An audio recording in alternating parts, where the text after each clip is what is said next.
Hello friends, सब लोगों का आज के हमारे यूट्यूब चैनल में स्वागत है। जैसा कि आपको पता है, मुकुंद सर ने मैथ्स का पूरा सिचुएशन संभाल रखा है। उसके बाद में सर ने बोले कि हमको टेक्स्ट में भी बच्चों का हेल्प करना है, कि हम लोग ने भी सोचे कि हमारा भी एक टीम बनना चाहिए और हम टेक्स्ट के ऊपर भी अपनी आगे का तुम लोग को जितना भी ज़्यादा सपोर्ट कर सके उतना हम लोग अपना फुल 100% देने के लिए तैयार है। फर्स्ट ऑफ ऑल मैं अपना छोटा इंट्रोडक्शन देना चाहता हूँ। मेरा नाम है मनीष पांडे, जो मुकुंद सर के टीम में ही एज ए ज्वाइन हुआ हूँ। तो अभी मैं आपका जो भी लेक्चर्स रहेगा रिलेटेड टू द टेक्स्ट वो सब मैं आपको बताऊँगा। और फर्स्ट ऑफ ऑल मैंने आज आपको बेसिक लेक्चर देना स्टार्ट किया हूँ। वेनेवर जब हम लोग भी स्टूडेंट्स थे तो हमारे दिमाग में आता था टेक्स्ट के टाइम पे डेट्स का बहुत इशू होता था कि डेट्स कौन सा लेना चाहिए।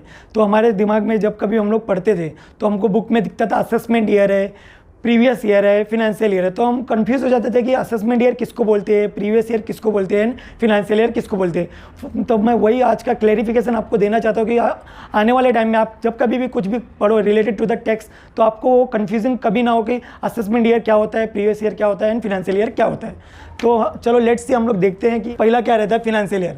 फिनेंशियल ईयर हम लोग मोस्टली यूज़ करते we use in accounting term.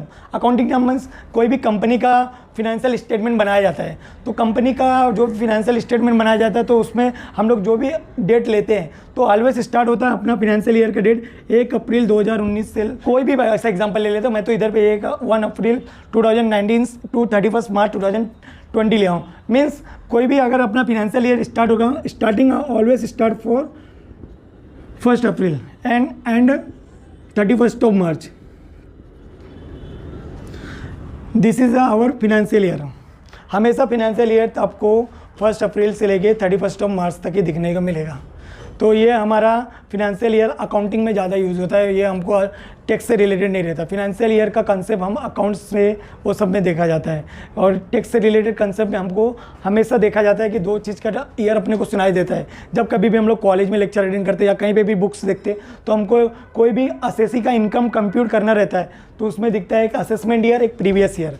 तो हमको समझ में नहीं आता कि असेसमेंट ईयर होता क्या है, प्रीवियस ईयर होता क्या है। अगर असेसी का इनकम टैक्स कंप्यूट करना है तो असेसमेंट ईयर का हम लोग कंप्यूट करेंगे कि प्रीवियस ईयर का कंप्यूट करेंगे। तो हमारे दिमाग में ये भी डाउट क्लियर नहीं रहता कि हमको कौन सी ईयर का लेके चलने का, असेसमेंट ईयर का लेके चलने का कि प्रीवियस ईयर का लेके चलना है।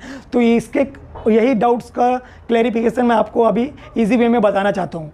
सो फर्स्ट ऑफ ऑल आप सुनिए प्रीवियस ईयर क्या होता है। प्रीवियस ईयर मतलब क्या, जब भी कोई भी कंपनी का इनकॉर्पोरेशन होगा, कोई भी कंपनी रहेगा, न्यूली इनकॉर्पोरेटेड कंपनी भी रहेगी, तो अगर कोई भी डेट पे अगर इनकॉर्पोरेशन होगा, चलो हम लोग एक एग्जांपल ले लेते हैं कि एक्स कंपनी थी हमारी,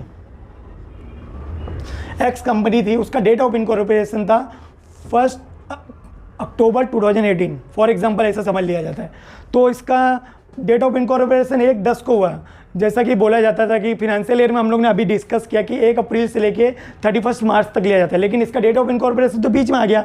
तो आपको डाउट में आएगा कि सर इसका प्रीवियस ईयर कैसा पूरा कवर होगा, ये तो अप्रैल से होना चाहिए था। लेकिन ऐसा नहीं है। हमारा कंसेप्ट क्या बोलता है कि टैक्स का कंसेप्ट, अगर तुम्हारा डेट ऑफ इनकॉर्पोरेशन कभी का रहे लेकिन तुम्हारा प्रीवियस ईयर तुम कौन से भी डेट को स्टार्ट करो कंपनी का इनकॉर्पोरेशन, लेकिन तुम्हारा कंप्यूट जो भी होगा उस ईयर का इनकम टैक्स तुम्हारा 31 मार्च 2000 तक ही रहेगा, 2019 वगैरह को जो भी रहेगा, जो ईयर में आप लॉन्च करोगे अपनी कंपनी को इनकॉर्पोरेशन करोगे। मीन्स ये वाले केस में अगर हम देखेंगे जो हमारी एक्स कंपनी है तो इसका प्रीवियस ईयर हमको क्या दिख रहा है 2018 एंड 2019। मतलब ये वाले ईयर में हम अगर देखेंगे कि अगर इनकम टैक्स अगर हमको एक्स कंपनी का निकालना है तो इसका प्रीवियस ईयर क्या माना जाएगा 2018 एंड 2019। अभी तो हमको इतना तो समझ में आ गया, जब हमारा 2018 एंड 19 प्रीवियस ईयर है तो मेरे दिमाग में अभी नेक्स्ट क्वेश्चन आएगा, अगर मैं भी तुम्हारी तरह स्टूडेंट्स रहूँगा तो मेरे दिमाग में आएगा कि सर हमारा असेसमेंट ईयर तब क्या रहेगा। तो असेसमेंट ईयर किसको बोला जाता है, जो प्रीवियस ईयर के बेस पे अपकमिंग ईयर जो आने वाला रहता है, जैसे कि 2019 एंड 2020। 2019 एंड 2020 हमारा क्या कहलाएगा, असेसमेंट ईयर कहलाएगा। असेसमेंट ईयर में हम लोग प्रीवियस ईयर के जितने भी हम लोग इनकम अर्न करेंगे, मतलब जो भी हमारा प्रॉफिट होगा टिल डेट तक 31 मार्च 2019 तक, तो हमारा वो 2019 तक का जो भी इनकम टैक्स हम लोग को 2019-20 के असेसमेंट ईयर पे वो एसएससी को भरना पड़ेगा। जैसे कि हम लोग देखेंगे कि हमारा एसएससी यहाँ पे कौन है, मिस्टर एक्स है। स्टूडेंट्स, जैसा हम लोग ने तीनों कंसेप्ट समझा, financial year, previous year and assessment year.